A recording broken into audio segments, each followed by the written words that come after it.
Welcome to Down the Rabbit Hole. My name's Angel. My name is Ashley. And we have a true crime case for you of the Sheri Coleman murders. This was based in Columbia, Illinois in May of 2009. Yes. Chris was a head of security? Head of security for the Joyce Meyer Evangelist Group. He and his wife Sheri, they had two little boys. They had I don't want to say perfect, but the nice little family. From the outside. Unit, yes. From the outside in, it looked perfect. They went to church every Sunday. They were staples in their church, staples in their community. They were the it family. I mean, she was 31. Their sons were 11 and 9. They were pretty young. Both Chris and Sheri, former military. Yup. They were the it family. They were the family you would have thought nothing like this would ever happen to. Yes, until that morning, May 5th, in 2009, Chris had awoke, like he normally did, to go to the gym. He would hit the gym before he went to work. His wife would either, depending on how her day was going, get up in the morning, get the boys together, take them to school, and then she would get ready and go to work, or she would come back home. We did forget. Chris was also, before he had went to the gym, Chris was, prior weeks, was getting emails, these very threatening emails, to his, I don't know if it was his personal email or his work email, but he was getting threatening emails that had insinuated that they had a stalker watching them. So he had reported those and had been watching those come through and whatnot. And when the emails kept getting increasingly more threatening, he enlisted the help of a neighbor. His neighbor, who coincidentally lives across the street from them, kind of like on, just right across, like we're talking straight across. Literally. Because he had cameras on the outside of his house. So Chris had enlisted some help to have cameras put in on his own house to help protect Sheri and the boys and himself, to make sure that whoever is sending these emails couldn't get to him and the children and his wife. So that morning he had gotten up probably around 4:30, 5 o'clock, and headed to the gym. And their home security cameras capture Chris leaving that morning like he normally did. He had his bag, he was dressed for the gym. Yep, everything's normal, just like every other day he goes. He had been trying to call his wife on his way home, correct? Correct. And couldn't before he left the gym, he called her. Yeah, before he left. Because he wakes her in the morning. That's how she gets up. Mm-hmm. He calls her. He, tells her, hey, it's this time to get up. But he couldn't reach her. So then he calls his neighbor, which also works for the police force. We have to remember that neighbor right across the street that works for the police force. Did they meet? No. Chris called him and told him he was at the gym. He could not get a hold of Sheri, and he tried multiple times. Chris claims that he called 5 or 6 different times and still could not get a hold of her. So he calls the neighbor, because he works for the police force, to ask him to please go check on Sheri. Couldn't get a hold of her, so he calls his neighbor. Can you go check on my wife and my kids? I can't get a hold of them. I'm worried. That type of ordeal. Of course, if you call your wife every single morning and you can't get a hold of her this morning, that's a little suspicious, and especially with the emails that he has been getting over the prior weeks. Yes. So, I mean, that would be enough to scare anyone. The emails would state things like, your family's dead, you need to stop working for that evangelist so-and-so. The emails were basically targeting Chris and his family. They wanted Chris to stop working for Joyce Myers. They kept saying that you need to stop working with her, or else your family's gonna pay, they're all gonna end up dead. Well, that was enough for Chris to enlist the neighbor's help from the police department to get security cameras. That would be enough for anybody. So Chris had the neighbor go and check on Sheri. What the neighbor didn't expect to find is Sheri, Garrett, Gavin all found in their beds, strangled, lifeless. And there is spray paint all over the house. There's writing all over the house. I can't remember off the top of my head exactly what it said, but it was not good. It resembled the emails, and even one of their youngest child was spray painted physically on his sheets and physically on him. On his body. His neighbor then proceeded to obviously call in the rest of the police force, finding their neighbors who were their friends in such a manner. Now, this man then proceeded to do a sweep of the house to make sure no one was there. He did find a unlocked window in their basement, I believe it was. Yeah, I think it was in their basement. But nothing else in the house other than the spray paint on the walls and Sheri and the boys gone was messed up. It didn't look like a burglary. It just looked like somebody walked in, did what they needed to do, and left. Yes. So, Chris's alibi was that he was at the gym. We seen him leave. We seen him in his gear. We heard that he called his neighbor. He was not there. So that starts the investigation of the murders, the Chris Coleman murders. So Chris then proceeds to leave the gym. He comes home and he sees his neighbor. His neighbor runs to Chris, stops him, and tries to explain to him what's going on in the house. But before he could even speak, Chris drops to his knees and begins to cry, uncontrollably so. Before anybody even says anything about his family. Yes, about, like, Sheri being gone, the boys being gone, and them being in such a state of disarray. With the spray paint on the home. Any of that. Before Chris could find out any of it, he's sobbing inconsolably in the front of their house. Like, at the front of their house. In their driveway. Yes. So then... Did he not stay there, like, the whole time? He didn't even go in the house, right? He did not go in the house. He just sat there just rocking and crying. Yes. And so the neighbor proceeded to try to tell him what had happened. That Sheri was gone. The boys were gone. And so, again, here went with the rest of the investigation. The officer found it a little odd at the time, but he probably just chalked it off to, okay, he knows that something happened, and he's just wholly upset by the news I just gave him. So, with that being said, was he not taken into custody? He was. Because the police wanted to question and ask him. Because with most true crimes, the spouse is always the first one to get questioned or investigated and just see what they know. Sorry, just a minute. I want to make sure I'm not missing anything. So, when did the Miss Tara come through? When did she pop up in the story? So she came through during the investigation when the police were asking him questions, when he was being questioned. He stated he was cold, that he asked for a blanket. The police then gave him a blanket. Sneaky little thing.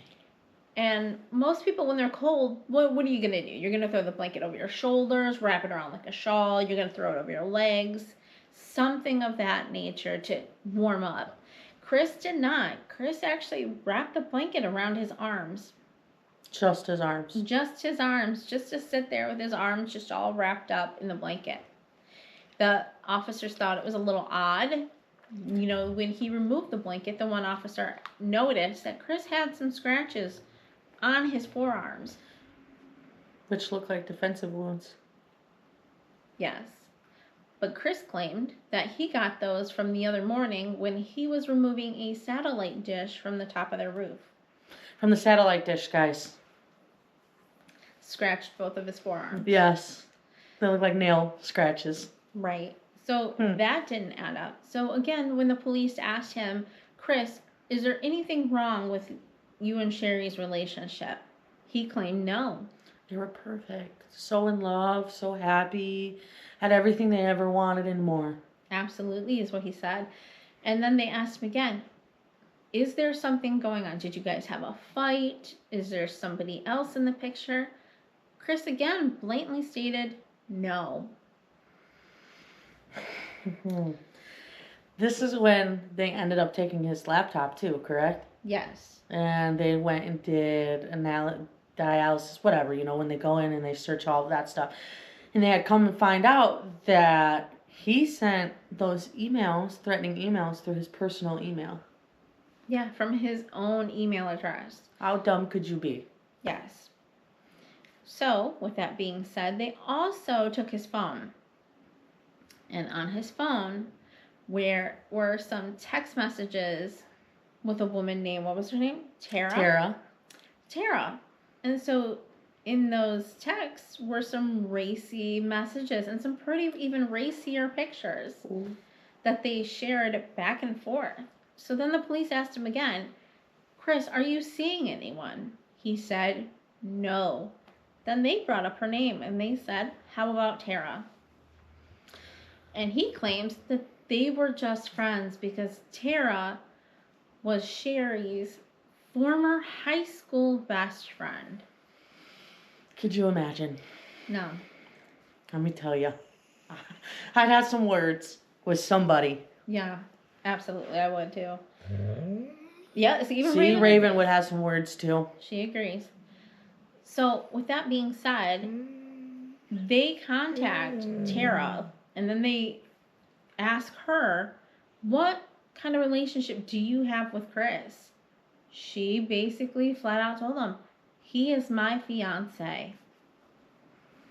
So they sent, because Tara lived in Florida at the time. And so Chris would take frequent trips to go see her and claim that they were work trips. Business trips. Yep. So Sheri would be none the wiser of his shenanigans. She believed her husband. She loved him. She didn't think he would do anything like this. Can't blame the girl. No. Absolutely not. So the police in Florida went to Tara, asked her a bunch of questions, and she told them the truth. She told them that her and Chris have been seeing each other for quite some time. Although Chris said it just started. So Tara tells them that they were making plans for a wedding, that they were going to set a date, and Chris was promising to divorce Sheri, which he really didn't have any intentions on divorcing Sheri. He couldn't divorce Sheri. He'd lose all of his money. He would lose his job. You work for a ministry, you can't divorce your wife. And you especially can't cheat on your wife. No. And he's trying to do both. Well, he had no intention on divorcing, but he had the full intention on staying with both women. Yes. So, with that being said, we got our high school best friend, ex-best friend, sleeping with our husband. We have husband can't leave his job because he's gonna, if he divorces his wife, he's gonna lose his job and lose all his money and everything that he's worked for, including his family. So, who's our number one suspect here? Exactly. What's our number one suspect, guys? The husband. The husband. It's always, in a lot of cases, it's always the spouse. So, with that being said, Tara even testifies to the police that, I swear this is what he said to me. We have a calendar date. We're gonna get married. He promised to divorce Sheri. So, with that, promises to divorce her, which we all know is not gonna happen. It's not gonna happen. He's not gonna leave her. They never leave their wives. They always end up staying with their wives. Which they should. Just leave. Just leave. Just leave. That's what this whole case is about. Just leave. Like, it's not that hard. No. Murder is not anything It's not it. It's not the answer. No. Unless you want your whole family to be plastered on the news everywhere. Right. And podcasts like this to be done for years and years. Because this happened in 2009 and we're still here talking about it. Yes. So it went to trial to find out, like, the jury was split on whether they should indict Chris because this evidence. Now, there wasn't, like, a lot of evidence that showed that it was Chris. But what mostly gave it away was the texts, the photo images of the texts. So one of them was actually dated months and months prior to when Chris had first stated that they started texting this way. Christopher. You're not sneaky. So, and that was caught by a jury member. And once that jury member brought that little bit of evidence on the evidence that was submitted to their attention, then that swayed the whole jury. Wasn't the other staple in the evidence was the hand with the writing on the walls? Yes. So DNA and forensic analysis were trying their best to, like, find something. You know, remember the scratches on Chris's arms that he claimed was from the satellite dish that he was removing or messing with, whatever he stated, on his roof the night before. However, with the handwriting, he submitted it voluntarily to the police, a sample of his handwriting, to prove that spray painting on the walls, and remember, the body of one of his sons was not his. Well, analysis came back that it was. It matched and lined perfectly. When I first read this case or listened to this case, I thought he might have, strangled his kids and wife with his hands. But come to further research, it was with a rope or a wire of some sort in the house. All three of them. And not just that, but Sheri herself, after, autopsy and all of that, they had found some skin cells underneath her nails. She fought for her life. She fought back. She tried to fight back. And those skin cell samples were from Chris. The one person you're supposed to trust. I think they would never do that to you. Yeah. Let alone, I'm sure she was trying to protect her kids too, because if he's coming after her, he's going to go after them. And I'm sure that was probably on her mind. 11 and 9 years old, just remember that. They were 11 and 9 years old, he took their lives. And his wife was 31, she was pretty young too. And also, the officer who lived across the street submitted some camera footage caught the night before, because they were reviewing all evidence to make sure it was not Chris, because the community, they didn't want to believe it, because again, this was a great family from the outside looking in. Yeah, Chris would never do this, you guys. This family was, just imagine the family that in your small town that everybody knows of. Everybody knows, they are a staple in this community. They're at events for the community. They're at your kids' birthday parties with their kids. They're those kind of people. So the footage that the neighbor shared, trying to make sure that, did he catch someone? Was there someone else that sent these emails? Was there someone else who really did have something out for the family? He found footage of nothing of the sort other than Chris outside sharing a wonderful family moment with his two boys. They were outside in the front yard later in the evening playing catch. Yeah, the night before he decided to put his hands on them. Playing catch with your kids. A wholesome American sport. We're playing baseball. We're throwing the ball around. I can't. And imagine. Yeah, I can't either. How do you go from being that amazing father to killing the whole family? I don't know. Don't get it. I don't either. Like, I really... Just because you didn't want to get a divorce. Because he'd lose all his money. His job. He'd lose everything if this had come out. And because he wanted to be with Sheri's best friend. Miss Tara. Yeah. So, instead of just leaving, we murdered. We strangled the whole family with whatever object we could find in the house at the time. And then we proceeded to go to the gym like nothing happened. Just go on with our day like nothing happened. It's a cold case. He's cold. Yeah. Not a cold case, but it's I don't know. He's cold-hearted. Yes, is what I meant. So, with all of that in mind, the jury finds him guilty. They sentence him to life without parole. Thank God. They found him guilty on all charges. So he is still sitting in prison now. I don't know exactly where he's at, but he's still sitting in prison. He's gonna sit there until he, out. Which hopefully is soon, because those poor children.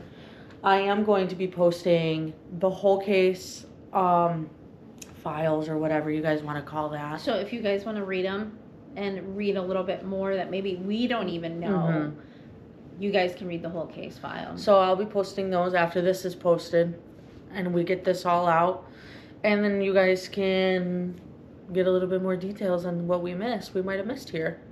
Yeah. This was fun. This was.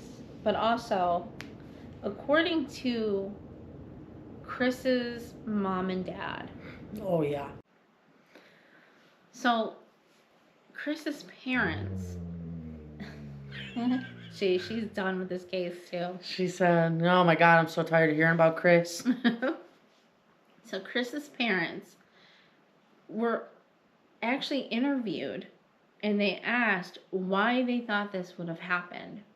They don't believe it was Chris. They said their son could never, and that to even think so was absolutely ridiculous.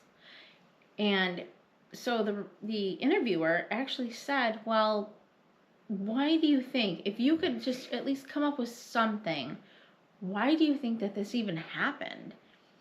And Chris's father and mother sat there for a second, side by side, mind you, and Chris's father said, well, I believe it was her fault, Sheri's fault. And the interviewer asked, well, what do you mean? How would it have been the victim, Sheri's fault? How are we blaming the victim?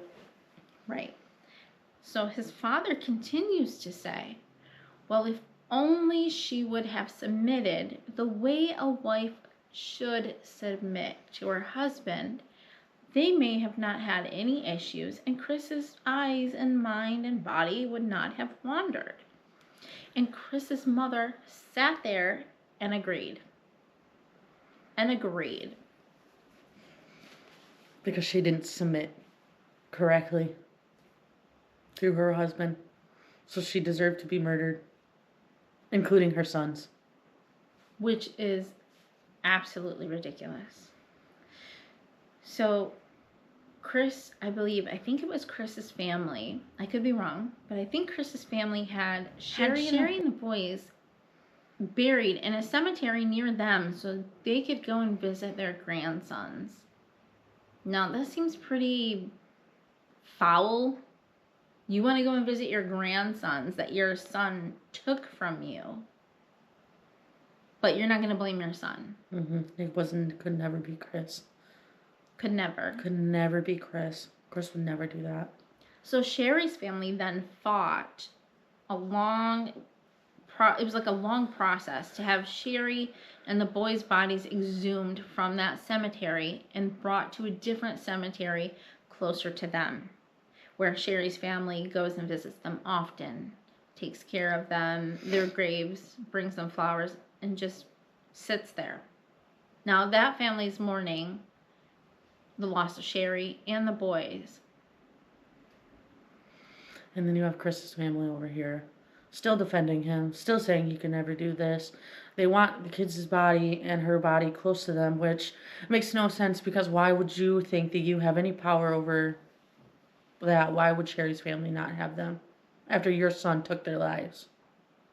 Absolutely. Like, makes no sense to me, but to sit there and to say, because she wouldn't submit, Chris may have never have done that.